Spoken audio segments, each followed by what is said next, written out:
الله الرحمن الرحيم نحمده ونصلي على رسوله الكريم أما بعد فأعوذ بالله من الشيطان الرجيم بسم الله الرحمن الرحيم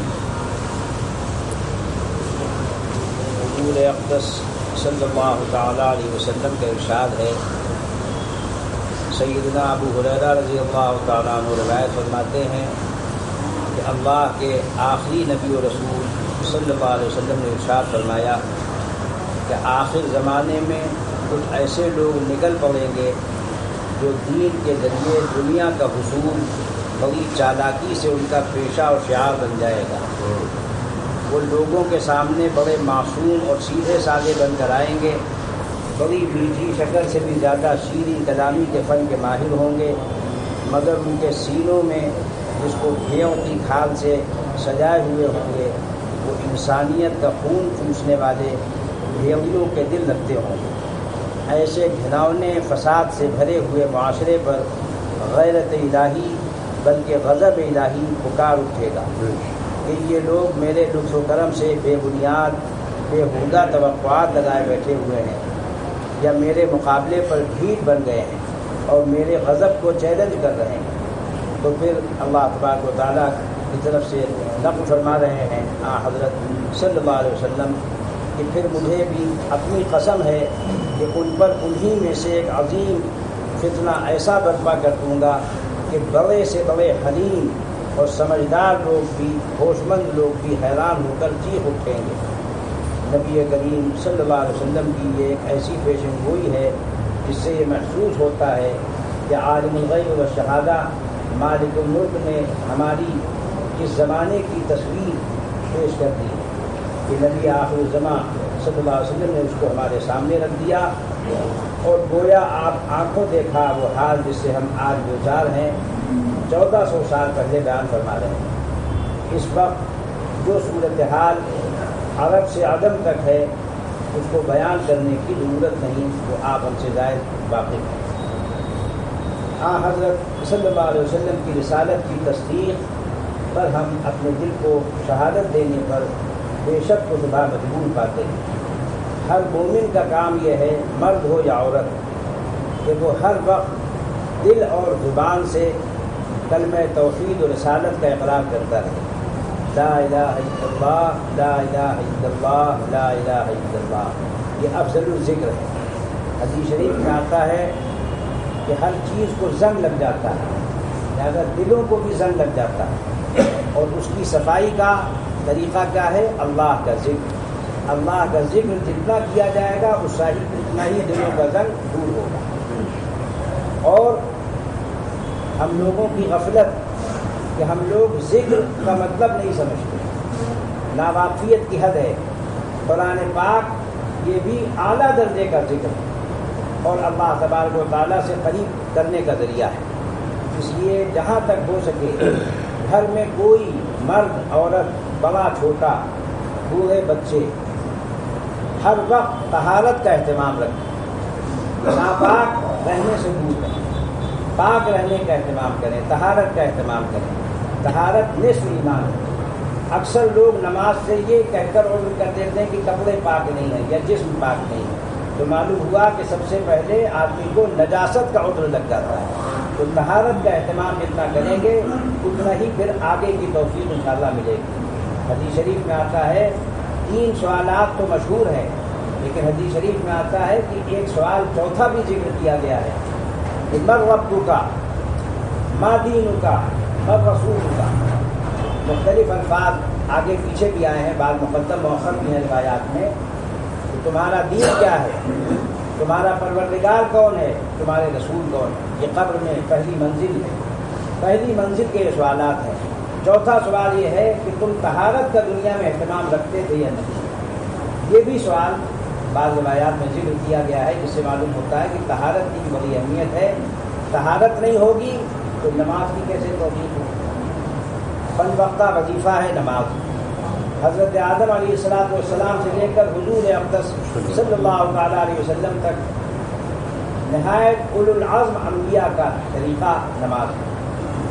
ہر نبی کو نماز دی گئی, بعض خاص انبیاء ہیں جن کا ذکر آیا ہے کہ سب سے پہلے حضرت آدم علیہ السلام نے فجر کی نماز پڑھی، اور اسی طریقے سے حضرت ابراہیم علیہ السلام، بعض روایات میں آتا ہے کہ حضرت اسحاق نے، بعض روایات میں آتا ہے کہ حضرت اسماعیل نے ظہر کی نماز ادا کی۔ اسی طریقے سے حضرت عیسیٰ علیہ السلام کے متعلق آتا ہے کہ انہوں نے عصر کی نماز ادا کی، بعض دفعہ دوسرے انبیاء کا بھی نام آیا ہے بعض روایات میں۔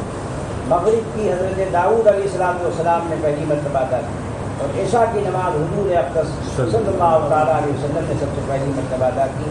تو یہ نمازیں جو بدوقتہ ہیں یہ کسی نہ کسی نبی و رسول کی یاد ہیں، اس سے اللہ تبارک و تعالیٰ کی یاد دل و دماغ میں قائم ہوتی ہے۔ قرآن پاک میں اللہ تبارک و تعالیٰ کا ارشاد ہے اقیم الصلاۃ لذکری، میری نماز قائم کیجیے، کیوں؟ لذکری، میری یاد کی وجہ سے، تاکہ میری یاد دل و دماغ میں رچ بس جائے۔ تو طہارت کا اہتمام، نماز کا اہتمام، اور روزانہ کے وظائف میں تلاوت کا اہتمام، اور اسی طریقے سے مسنون دعاؤں کا اہتمام۔ لمبے وظیفے نہ پڑھنے، صحت اور اوقات لوگوں کے پاس بسا اوقات نہیں ہوتے تو وہ لمبے وظیفے کی فکر میں چھوٹے وظیفے بھی چھوڑ دیتے ہیں، حالانکہ وہ چھوٹے نہیں ہیں، وہ بھی بڑے وظیفے ہیں، کیونکہ انبیاء حضور اقدس صلی اللہ تعالیٰ علیہ وسلم سید المرسلین خاتم النبیین ہیں۔ آپ صلی اللہ علیہ وسلم نے ہر وقت کے لیے ایک مسنون دعا بتلائی، جب اٹھو تو کیا پڑھو، بیت الخلاء جاؤ تو کیا پڑھو، جب نکلو تو کیا پڑھو، جب وضو کرو تو کیا پڑھو۔ اسی طریقے سے نماز سے پہلے اور نماز کے بعد کے بہت مختصر اذکار ہیں، 5 منٹ بھی نہیں لگتے، لیکن مسنون دعاؤں کا اہتمام ہو۔ اذکار مسنونہ ہمارے حضرت مولانا عبدالحق صاحب رحمۃ اللہ علیہ نے مرتب کر دیا تھا۔ حضرت تھانوی رحمۃ اللہ علیہ کی کتاب ہے مناجات مقبول اشرفی، اس میں تمام مسنون دعائیں ہیں، اور اسی طریقے سے حسن حسین ہے، اور بھی عمل الیوم واللیلہ ہے، بہت سی مشہور کتابیں قرآنی ہیں۔ نئی کتابوں میں مقبول مسنون دعائیں ہیں، اذکار مسنونہ ہیں، اس کا اہتمام ہونا چاہیے۔ پنج وقتہ نمازوں کے علاوہ سال میں اللہ تبارک و تعالیٰ نے ماہانہ روزے رکھے ہیں، زکوٰۃ کا اہتمام رکھا ہے، زندگی میں ایک مرتبہ حج کا کم سے کم اہتمام ہو، کم سے کم، اور اسی طریقے سے حرام سے بچنے کا اہتمام۔ آج ہم لوگ پورے معاشرے میں سود، رشوت، گھوس، فریب، ان چیزوں پر پورا کاروبار دائر کیے ہوئے ہیں، اسی پر گھمائے ہوئے ہیں، ان کے نام بدل دیے ہیں۔ حدیث شریف میں آتا ہے کہ قیامت کے قریب یہ بھی ایک فتنہ عام ہوگا کہ لوگ حرام چیزوں کو نام بدل کر اختیار کرتے ہیں، یسمونہا بغیر اسمہا، نام اس کا بدل دیں گے کہ یہ شراب نہیں ہے بلکہ یہ ویسے ہی ٹھنڈی بوتل ہے۔ حضور اقدس صلی اللہ تعالیٰ علیہ وسلم نے جو چیز بتلائی قرب قیامت کے قریب اس کا ہم مشاہدہ کر رہے ہیں۔ اسی طریقے سے حضرت صلی اللہ علیہ وسلم کا ارشاد گرامی ہے کہ اس وقت تمہارا کیا حال ہوگا جب تمہاری عورتیں سرکش اور بے قابو ہو جائیں گی، اور تمہارے نوجوان بدچلن ہو جائیں گے، اور تم جہاد چھوڑ بیٹھو گے، اللہ کی راہ میں جان دینے سے گھبراؤ گے، دنیا کی محبت دل و دماغ میں رچ بس جائے گی، پھر ہر چیز تم کو دبوچے گی، ہر ڈر اور ہر خوف تمہارے دل و دماغ پر چھا جائے گا۔ اگر ڈر اور خوف نہیں ہوگا تو وہ اللہ ہے، بس جب وہ ڈر نکل جائے گا تو پھر ہر چیز کا ڈر سما جائے گا۔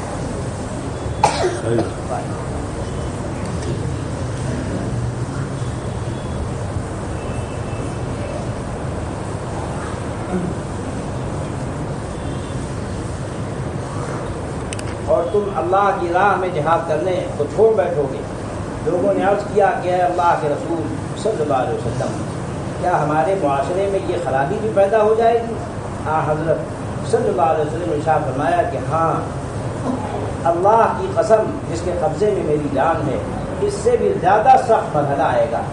صحابہ کرام نے عرض کیا کہ کیا اس سے بھی زیادہ سخت مرحلہ آئے گا؟ حضرت صلی اللہ علیہ وسلم نے فرمایا کہ ہاں، اس وقت تمہارا کیا حال ہوگا جب تم نیکی کا حکم نہ دو گے اور نہ برائی سے روکو گے۔ لوگوں نے عرض کیا کہ اے اللہ کے رسول، کیا یہ بھی ہونے والا ہے؟ آپ نے فرمایا کہ ہاں، اللہ کی قسم جس کے قبضے میں میری جان ہے، اس سے بھی زیادہ سخت مرحلہ آنے والا ہے۔ لوگوں نے دریافت کیا کہ اے اللہ کے رسول، کیا اس سے بھی زیادہ سخت مرحلہ اور کیا ہوگا؟ آپ نے فرمایا کہ ہاں اس وقت تمہارا کیا حال ہوگا جب تم معروف کو منکر اور منکر کو معروف، بھلائی کو برائی اور برائی کو بھلائی سمجھنے اور کہنے لگو گے۔ اللہ تبارک و تعالیٰ ہم سب کی حفاظت فرمائے اور اس مرض کو مرض سمجھنے کی توفیق نصیب فرمائے۔ یہ مرض عام ہو چکا ہے۔ لوگوں نے عرض کیا یا رسول اللہ کیا یہ بھی ہونے والا ہے؟ آپ نے ارشاد فرمایا ہاں اللہ کی قسم جس کے قبضے میں میری جان ہے اس سے بھی زیادہ سخت مرحلہ آنے والا ہے۔ لوگوں نے عرض کیا کہ اے اللہ کے رسول اس سے بھی زیادہ شدید مرحلہ اور کیا ہوگا؟ حضرت صلی اللہ علیہ وسلم نے ارشاد فرمایا تمہارا کیا حال ہوگا جب تم برائی کا حکم دو گے اور نیکی سے روکو گے۔ لوگوں نے عرض کیا کیا امت پر یہ مرحلہ بھی آنے والا ہے؟ آپ نے ارشاد فرمایا کہ ہاں اللہ کی قسم جس کے قبضے میں میری جان ہے اس سے بھی زیادہ سخت مرحلہ آنے والا ہے۔ اللہ تعالیٰ کی قسم کھا کر فرمایا کہ دیکھو ایسے موقع پر اللہ تبارک و تعالیٰ کا ارشاد ہے کہ میں اس مرحلے میں جب امت داخل ہو جائے گی تو ان کو ایسے ایسے فتنوں میں مبتلا کروں گا کہ ان کے عقل مند اور ہوش مند حیران ہو جائیں گے اور ان کی سمجھ میں کچھ نہ آئے گا کہ ان فتنوں سے ہم کیسے بچیں اور کیا کریں اور کہاں بھاگ کر چلے جائیں۔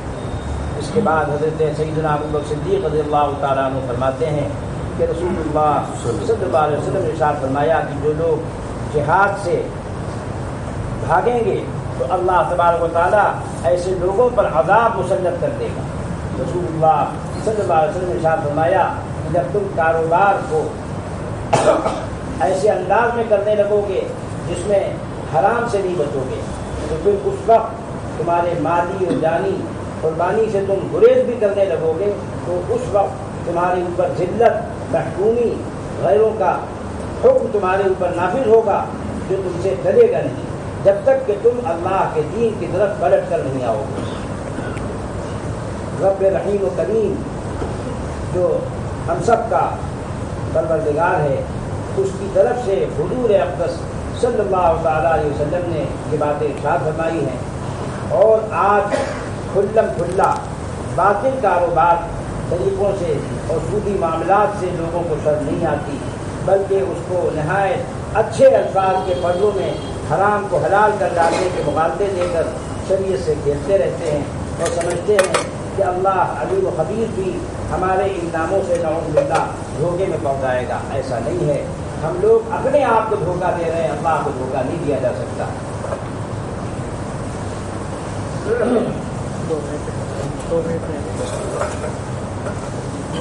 سب سے پہلے ضرورت ہے کہ آدمی خود دیندار بنے۔ جب تک آدمی خود دیندار نہیں ہوگا اس وقت تک اس کا عمل دیکھے بغیر اس کے گھر والے، اس کے چھوٹے بڑے کوئی بھی متاثر نہیں ہو سکتے۔ حضرت والد صاحب رحمۃ اللہ علیہ اپنی زمانے میں یہ شعر پڑھا بھی کرتے تھے اور لکھا بھی کرتے تھے، آدمی نہیں سنتا آدمی کی باتوں کو، آدمی نہیں سنتا آدمی کی باتوں کو، بے کرے عمل بن کر غیب کی صدا ہو جا۔ اللہ تبارک و تعالی ہم سب کو صحیح عقائد کے ساتھ صحیح اعمال کی اور صحیح اخلاق کی توفیق نصیب فرمائے، دنیا میں ہدایت پر زندہ رکھے اور آخرت میں نجات عطا فرمائے۔